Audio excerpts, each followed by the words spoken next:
Bonjour, je souhaiterais vous parler aujourd'hui de deux sources d'état émotionnel que sont les réseaux sociaux et l'utilisation du GSM.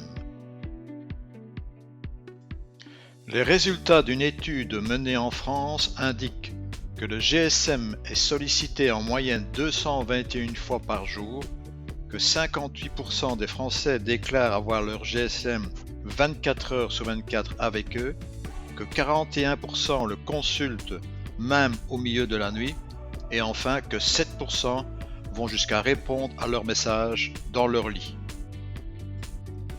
L'impact de cette utilisation massive a pour effet, suivant des chercheurs, une tendance à une plus grande probabilité de souffrir d'anxiété, de dépression, d'addiction, d'humeur négative et de la peur de louper quelque chose. Au niveau de l'impact mental, on parle du syndrome FOMO, c'est-à-dire l'anxiété de ratage. Cette crainte, lorsqu'on n'est pas sur les réseaux sociaux, de louper quelque chose. Un FOMO élevé est souvent associé à une humeur très fréquemment négative et à plus de symptômes dépressifs.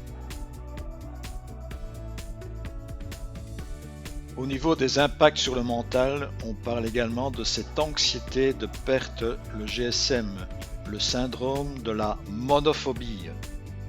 À cet égard, en France, 42% des adolescents déclarent qu'ils seraient dévastés s'ils devaient quitter leur foyer plusieurs jours sans leur téléphone.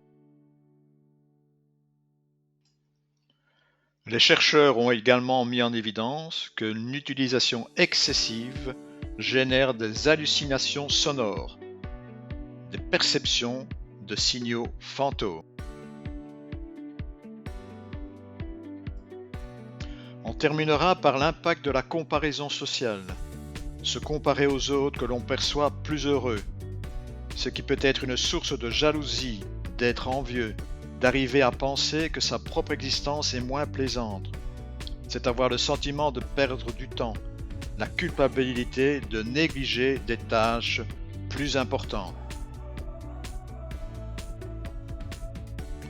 Et comme à chaque fois, je terminerai par la phrase de Voltaire: « J'ai décidé d'être heureux, c'est bon pour la santé. » Merci de votre écoute et à bientôt.